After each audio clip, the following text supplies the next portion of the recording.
Welcome. It's December 15th, 2020. 2020, what a year it has been as we come to the end of it and launch into 2021, which is showing a little bit more hope and promise, at least from my perspective. That's my truth, and I'm sticking to it.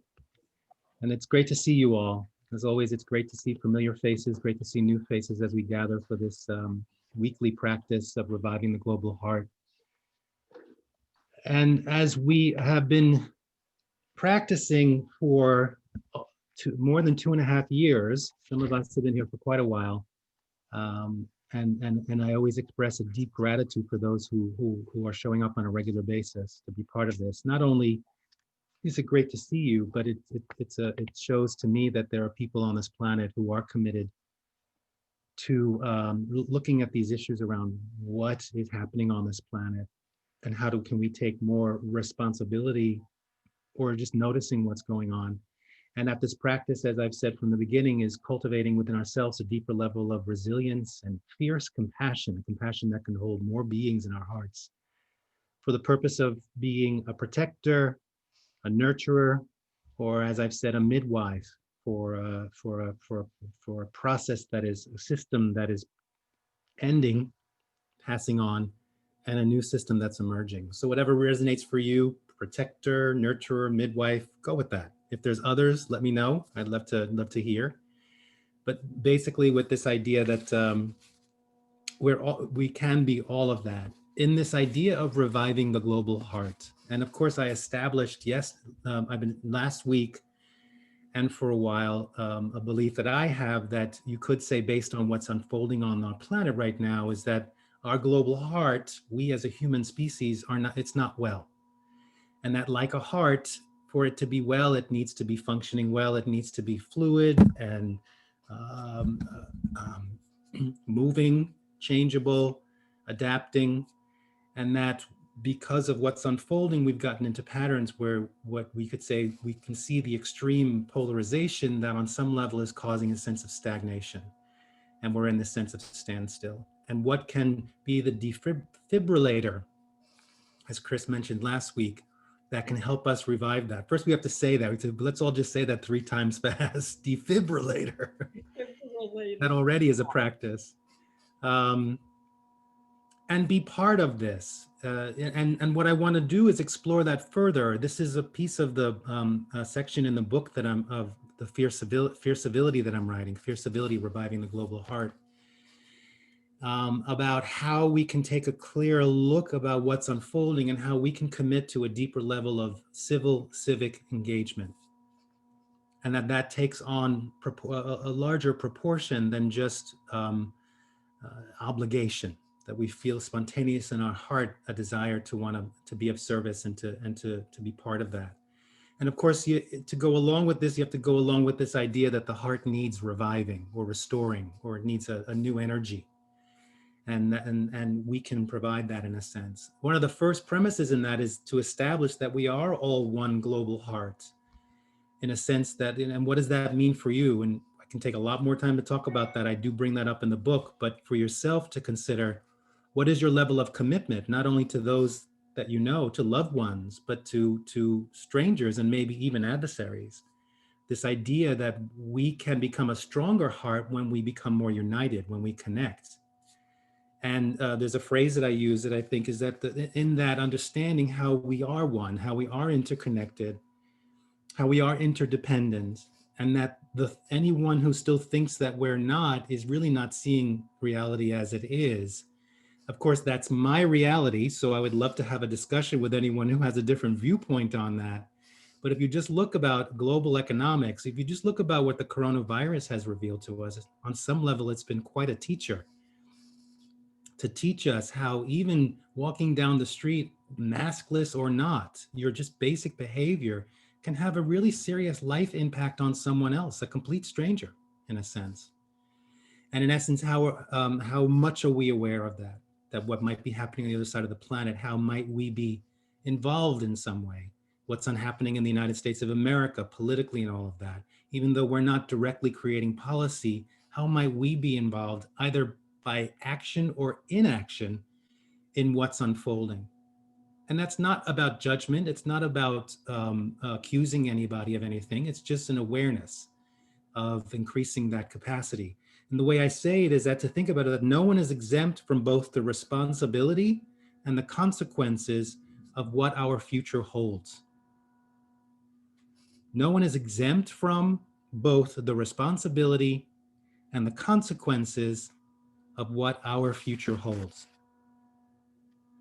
And playing on the word, we've discussed this in various conversations of responsibility, the ability to respond, responsibility, to respond to a call for those who are in suffering, to be more mindful of how you are responding in any given moment, to regulate your own nervous system and be aware of how you're responding. And in a sense, how you're engaging with others.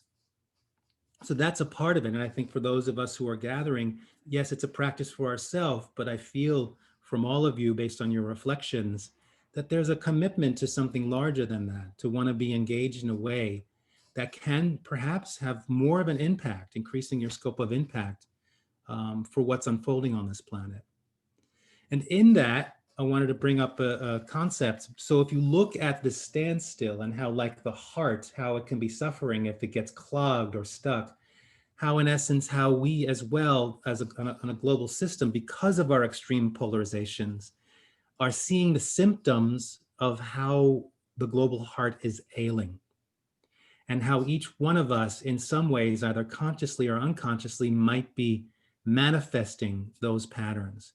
And I want to bring in this concept about that. I've kind of like narrowed them down to 8 ailments, which I'm going to share with you. And each week, whenever I'm leading this meditation or this practice, I'd like to share a remedy for each ailment. So we're going to do a little bit of homeopathy here. We're going to do a little work on that. We're going to become doctors. So we're all here. The patient is the global heart, the human family. It's not well.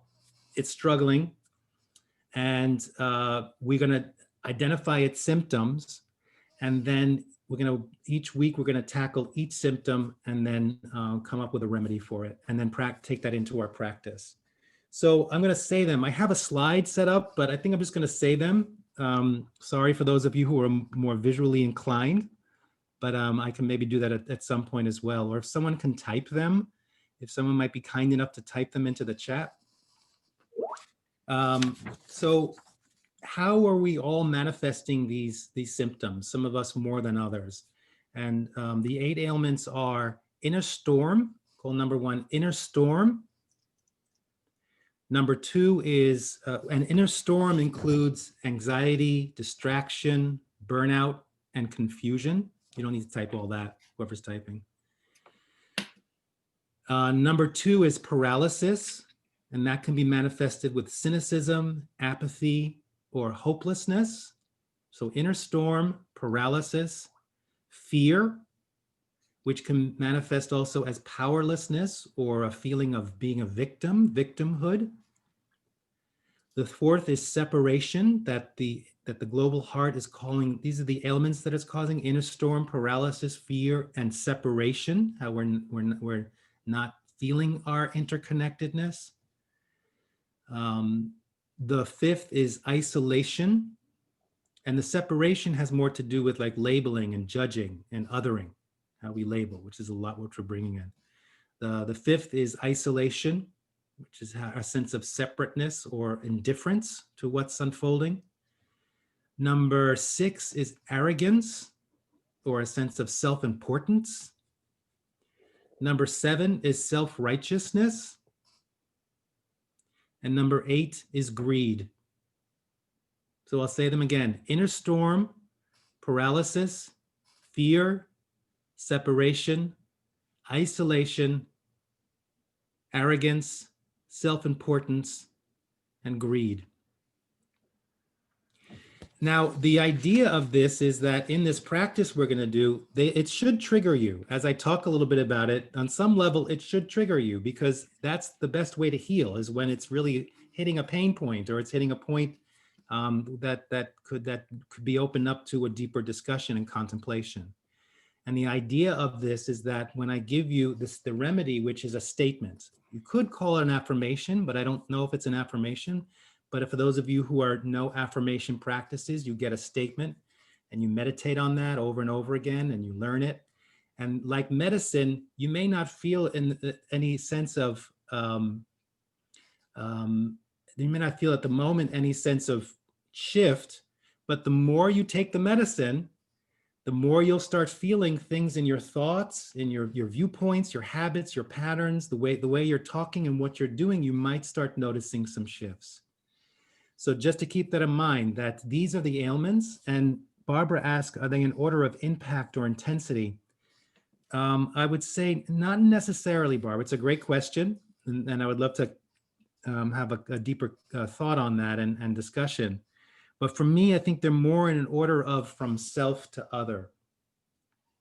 That's for me, that's how I see it. That's more from self to other, inward to outward. So yeah, and that's the idea. And the idea is if you practice them on a regular basis with this remedy, that you might see things shifting in you, moving from one state of being to another.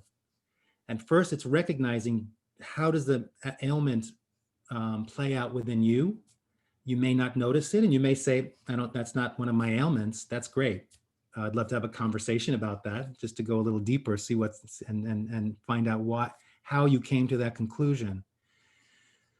But it's like an alchemical process that you get a chance to go within and see how these patterns might be playing out.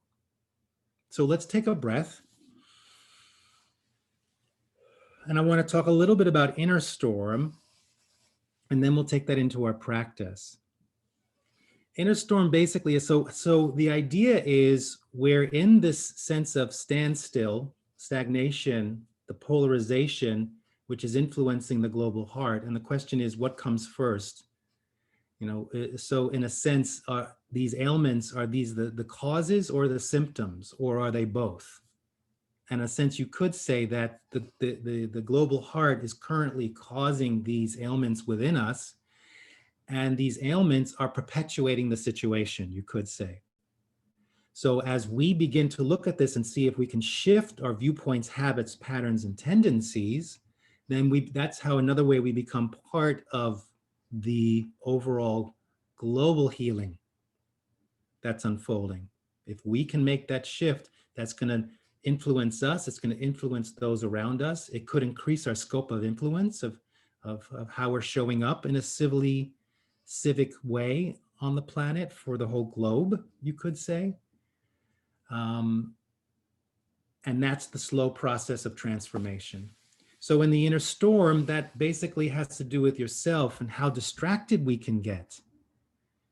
And in a sense, where, how much are we cultivating within our a sense of resilience, which is what we're here to practice? How much are you able to focus and concentrate? And that there's so many, the more and that's just basic neuroscience, that the more uncertainty there is, the more anxiety there is, the more dysregulated we become. And we're not able to focus, we're not able to ground. And therefore we're not functioning at our best in terms of decision-making, in terms of self-care. For those of you who have been involved with the stress reduction meetups, I talk about this a lot. And in a sense, causing that sense of where are we feeling powerless. And part of it is this idea of we're like a ship on a stormy sea and we can't find our anchor. If that's your internal state, then you know what I'm talking about. And that and we can easily get distracted. So the idea of concentration, some of you might call it mindfulness. It's the idea of easing the distracting thoughts and coming to a level of equanimity where we can just basically focus and concentrate on one object at a time. That's really what concentration, you could say what concentration is. And this idea of resilience, when we can stay resilient and adapt, then our nervous systems can stay relatively regulated, so that that can also help us to be able to weather the storms around us. So in essence, I think if we're not finding our anchor, if we're not staying concentrated and resilient, we're like the ship on the stormy sea and we just get caught up in what's happening around us. So how do we take back power in that is to find our own level of focus and concentration, our own level of resilience, and that we can still be in relationship with what's happening around us and yet be able to adapt to a place where it doesn't throw us off balance. And as you know, this practice is about presence, awareness, balance, and flow. And the last thing I'll say about, I want to add, and that can cause burnout and confusion, is how we're gathering information and how we get information. And to be aware of how much the media is influencing this level of dysregulation and the inner storm. And how can we, it's good to know what's happening, but to be mindful of how much can we take. The example I want to give is that, for many years when I was living in the Netherlands, I'd come back to the States and I all blame it on 24-hour weather news coverage of the weather. There's many things, but let's just say that. So there are weather channels that show the weather 24 hours a day. That's a lot of time to fill with basically just a rainstorm, right? So what did they have to do? They want to get you to watch. So they started sensationalizing that this was the rainstorm of the century. And they give it, and there's even maybe a musical theme that goes with it, that they turn it into this like incredible thing that's unfolding when basically it's a rainstorm or a snowstorm. And now it's like if a snowstorm comes, we know 2 weeks in advance, and every day we're getting, right, there's one coming, there's a nor'easter coming. And we're caught up in it, and we're talking about it, and we're doing all of this, and we're getting caught up because basically the media wants us in this state of frenzy so that we keep watching. Now and then schools close and businesses close. Here in DC, if one snowflake falls, the whole government shuts down. It's remarkable to me. And I remember, for those of you who are in my age group, don't you remember walking in snow like 3 feet high or a meter high to get to school? And we survived. We survived. So in a sense, you could say, I'm not saying I'm right, but it's just to think about it, that 24-hour weather news coverage has changed our relationship with how we deal with weather and our habits, and has got this in a state of dysregulation based on there's snow coming.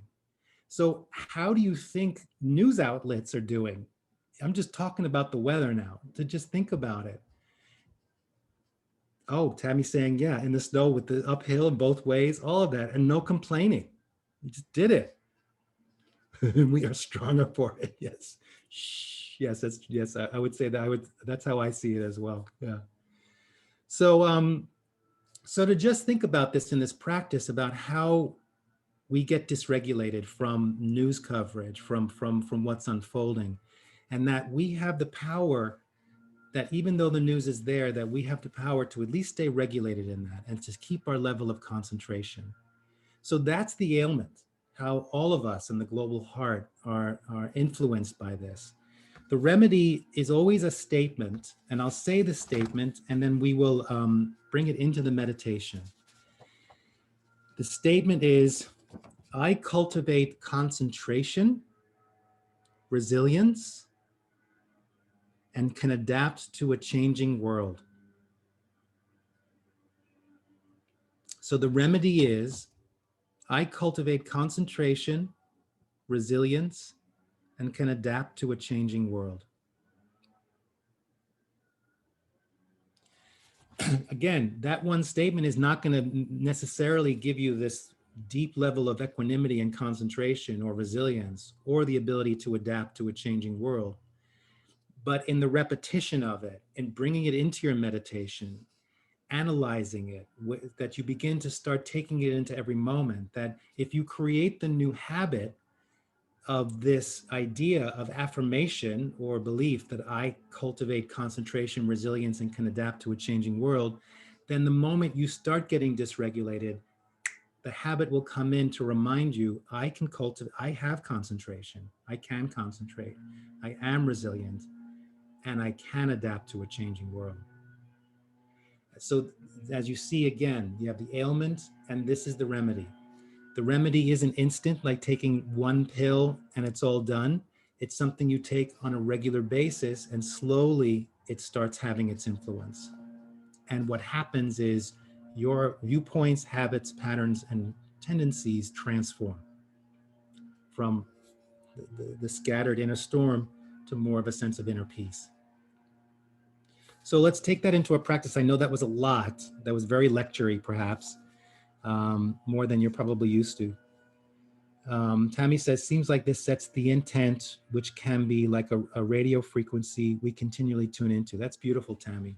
Yeah. It's a choice, right? So what you're saying is that you can choose to listen to the hard rock when you're trying to get a little quiet, nothing against hard rock.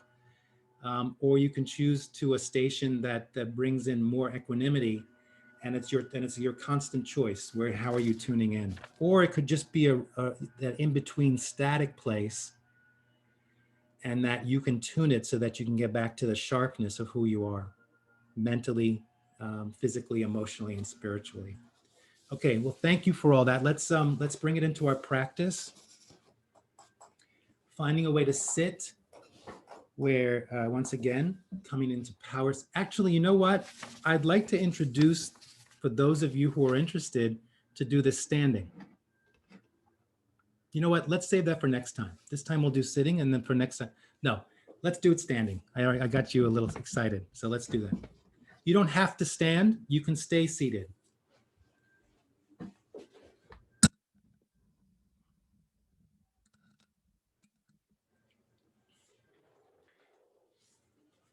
Okay, can you hear me? Yeah. Okay, so whether you're standing, so if you're sitting, then please get into power sit, which of course is sitting with your spine elongated without being rigid, tucking in the back of tucking in your chin, so the back of your neck is elongated, being aware of what you're sitting on, shoulders relaxed, jaw relaxed, belly relaxed. If you're standing, what I call power stance, standing with your feet about the width of your hips or a little bit more.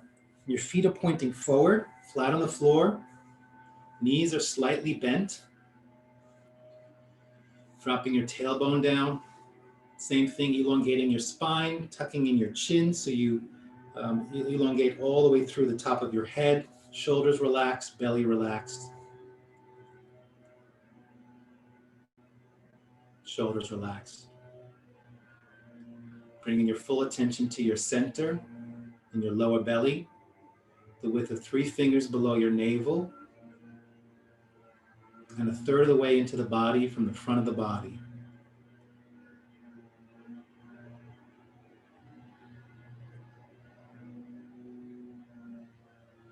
It's your center of gravity, impulse, personal power, and awareness.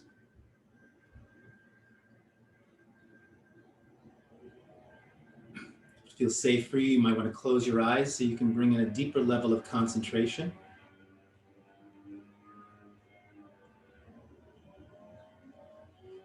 From your center, become aware of your contact points, the parts of your body that are connecting with what you're sitting on or the floor. Feeling that sensation of your body pressing against those points, recording that for your nervous system as your anchor points, your contact points. And in a sense, conveying the message, you are held.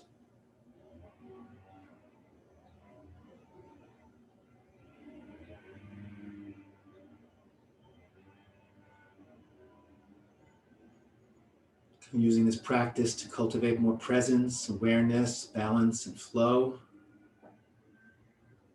Beginning with coming into the present moment, connecting with yourself. So from your center, become aware of your physical body.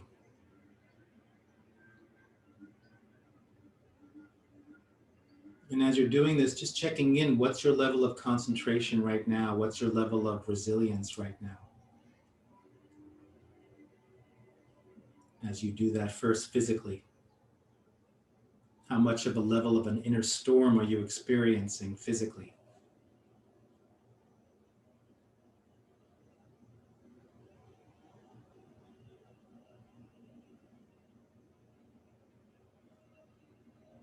Allowing energy to flow, emotions to flow. Once again, cultivating a deeper level of listening to the wisdom of the body.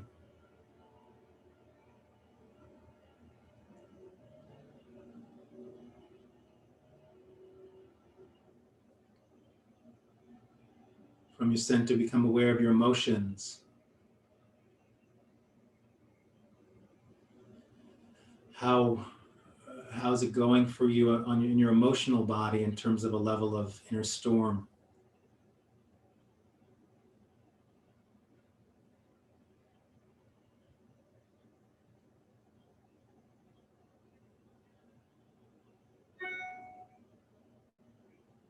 From your center, become aware of your thoughts, your mental body.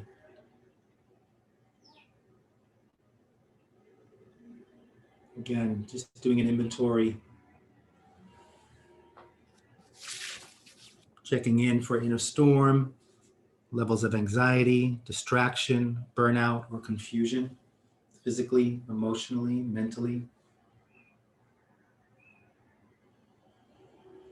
Maintaining a connection with your center, your personal power, as well as bringing awareness to your heart or the middle of your chest.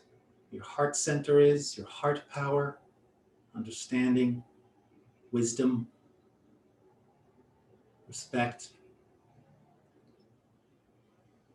From your center and from your heart, becoming aware of the part of you that connects with something larger than yourself.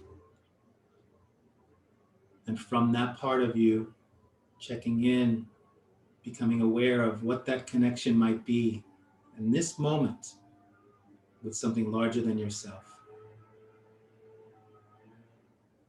Something spiritual, humanity.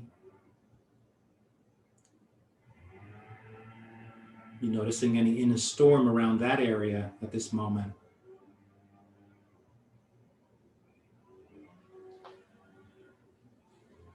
And as you connect with yourself in this present moment, physically, emotionally, mentally, and spiritually, just for yourself, in your inner voice, whisper to yourself or declare to yourself, I cultivate concentration,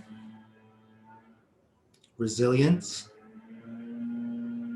and can adapt to a changing world. I cultivate concentration, resilience, and can adapt to a changing world. More of an awareness of yourself in this present moment from your center and from your heart. Take a full breath in through your nose, out through your mouth.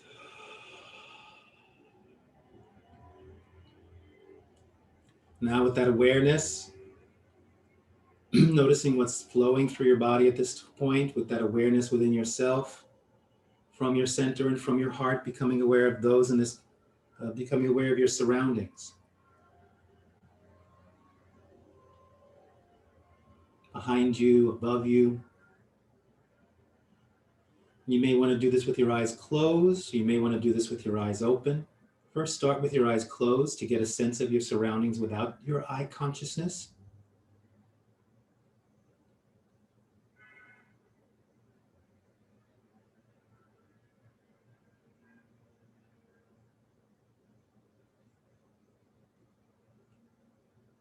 Slowly open your eyes, and not necessarily looking at anything, but just with it, but from just opening your perspective of the whole space behind you, above you, feeling your feet on the ground, focusing in your center and your heart.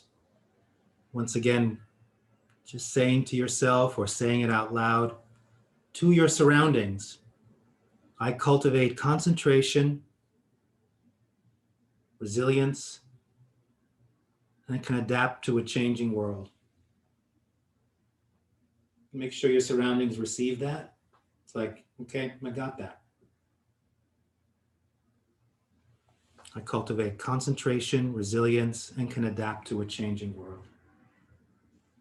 With more of an awareness of yourself and your surroundings from your center and from your heart, take a full breath in through your nose, out through your mouth. With more of an awareness of yourself and your surroundings in this present moment, from your center and from your heart, become aware of those in this meditation practice and sharing this practice with you. Various parts of North America, various parts of Europe, perhaps other parts of the world. From your center and from your heart, connecting with each and every one of us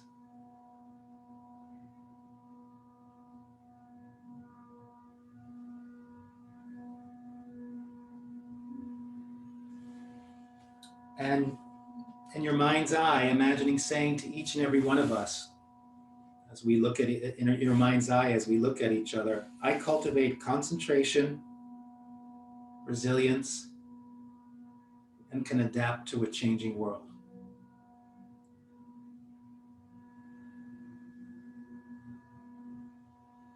Make sure that they received it. They may nod or smile.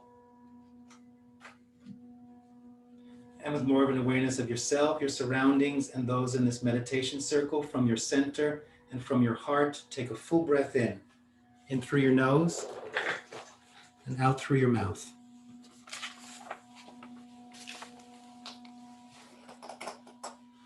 With more of an awareness of yourself, your surroundings, and those in this meditation circle, bring your awareness now from your center and from your heart to all human beings, beginning with those human beings that you would label loved one. So in your mind's eye, notice who arises in your heart. You might see faces of people you know, groups of people, from your center and from your heart, connecting with them, from your humanity to their humanity. And as you connect with them, imagine in your mind's eye saying to them, I cultivate concentration, resilience, and can adapt to a changing world.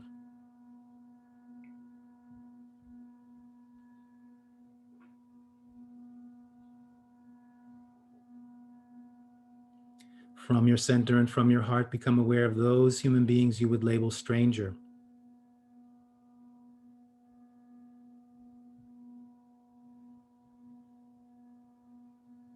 Who arises in your heart? What faces do you see, or groups of people?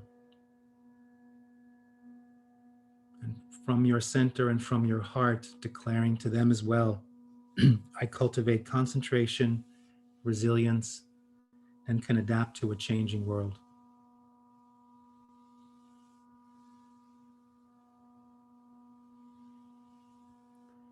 And from your center and from your heart, become aware of those human beings you would label adversary. And notice who arises in your heart.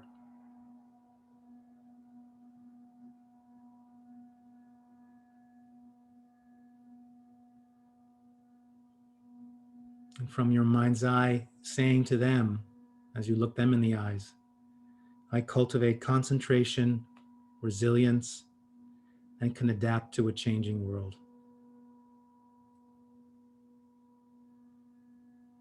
Take that into your body, the sensations of those declarations.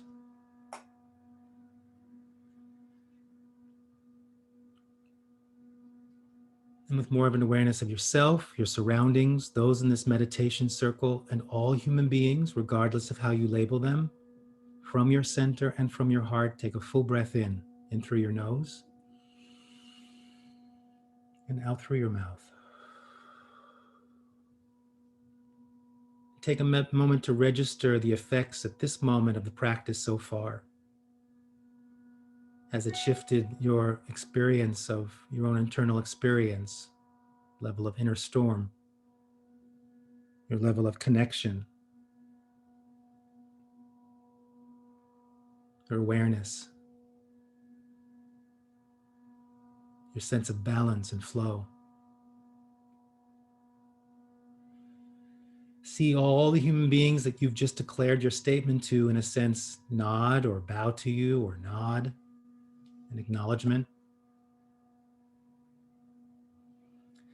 Taking all human beings into your heart with concentration, resilience, and the ability to adapt to a changing world. With these human beings in your heart, bring your awareness back to those in this meditation circle, connecting again with your awareness there. Taking those in this meditation circle into your heart, as you bring your awareness back to your surroundings.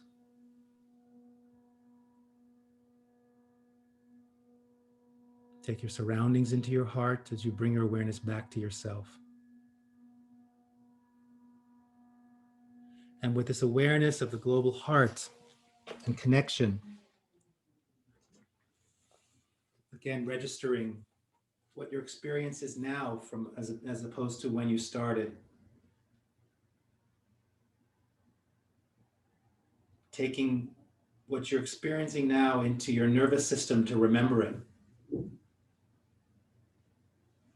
With a final affirmation of, I cultivate concentration, resilience, and can adapt to a changing world. Take it into your cells and your organs as a way of nourishing you. Let's take one final breath to close this practice. In through your nose, out through your mouth. Slowly open your eyes, looking around the room, stretch a little bit, and connecting now one more time this affirmation and this idea of what your experience is. The reason why I ask you to stand if you're standing is now you're ready to walk this into the world. So I invite you to take a couple of steps as if you're walking into the world, this awareness of I cultivate concentration, resilience, and can adapt to a changing world. As if you were going for a walk through the streets or whatever. Okay, shake it out.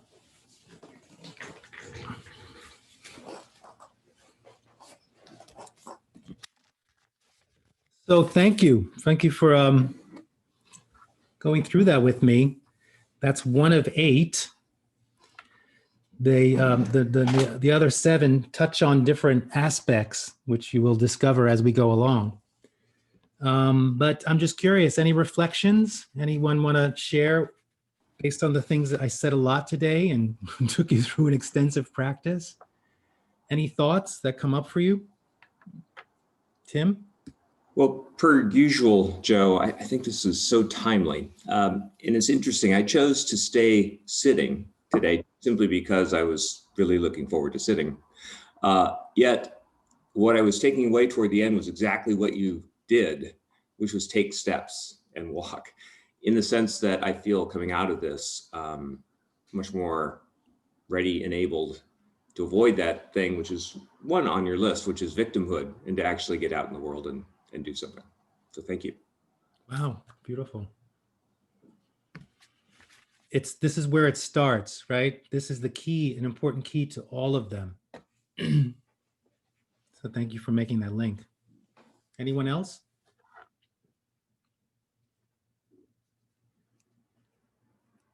Hey, Joe, this is Tammy. Hey, Tammy. So when we got to our loved ones, many of my recent ancestors came to mind. The unwell, unmanaged lot of them. And I heard myself say, I cultivate concentration, resilience, and can adapt to a changing world. And then I heard myself say, because of you. And was just grateful for that. Many times, some of those folks had been my adversaries along with being my loved ones. And our adversaries do give us gifts. So was really, really struck by this today. Thank you so much. Thank you. Thank you for sharing. Beautiful. And it's almost like this, in spite of you, or in spite of you, I cultivate concentration, or thank you for what you offered me so that I have the possibility to actually practice and cultivate this. Yeah, I mean, it really actually, I think, is a lot of the latter. If I had not had to survive those ancestors, I may not have been able to cultivate resilience the way that I wouldn't have had the opportunity to cultivate resilience. Yeah. So, yeah, debt of thanks to them. Yeah. Thank you.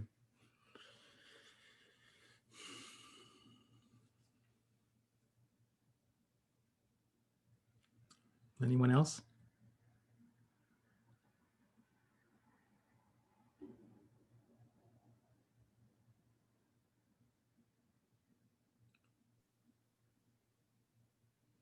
Okay.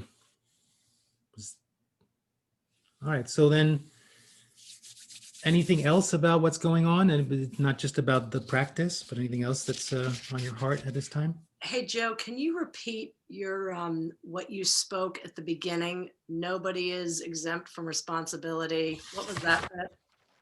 Yeah, I'm gonna read it because I just like the way I wrote it, so. Yeah, me too. That's why I want the exact words. Right. No one is exempt from both the responsibility and the consequences of what our future holds.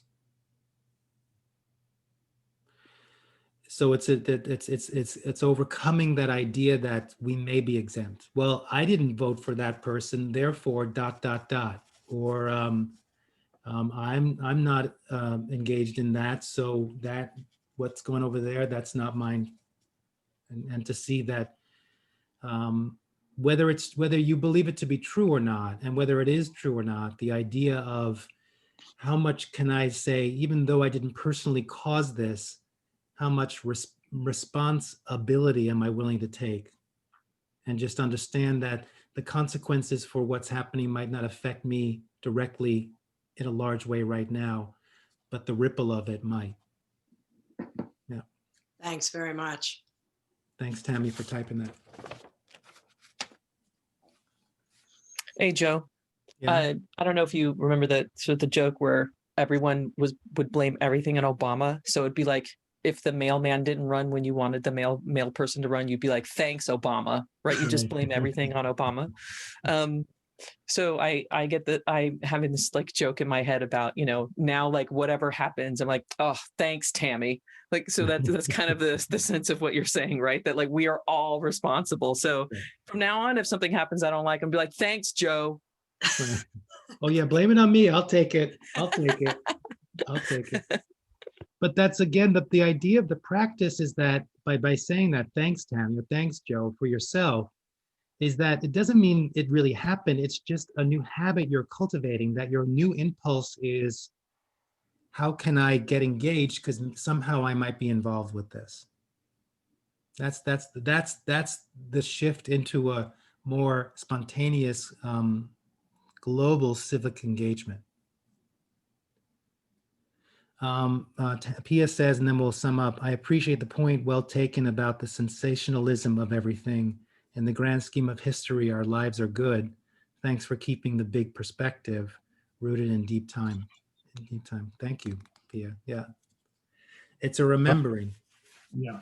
Joe, I just wanted to say that the responsibility point reflects something that I've come to admire, the extreme ownership as part of leadership. Yes, that's what I would say. I'm not saying it is definitely true, but I would say that's a sign of a good leader. Yeah. Who doesn't say it's not my fault. Yeah. Okay. So we started with our intention, full-on practice, chance to reflect. So again, let's dedicate these energies and let's project this actually into the global heart in a sense. Imagine more beings on this planet can overcome the level of dysregulation, the level of inner storm, and find within themselves a sense of concentration, resilience, and the ability to adapt to a changing world. What that might look like. Just meditate on that for just this week, maybe. Just think, what would the world be like if more beings on this planet could find within themselves concentration, resilience, and the ability to gracefully adapt to a changing world? And again, may all beings on this planet have enough fresh water to drink and food to eat. May all governments govern from a place of wisdom as opposed to fear and greed. Thank you. Have a great week. Once again, if you're open, generosity from your heart to make a donation. Oh, I don't have the link. Just keep it in mind for next week. Something Fundly, something. HTTP Fundly something.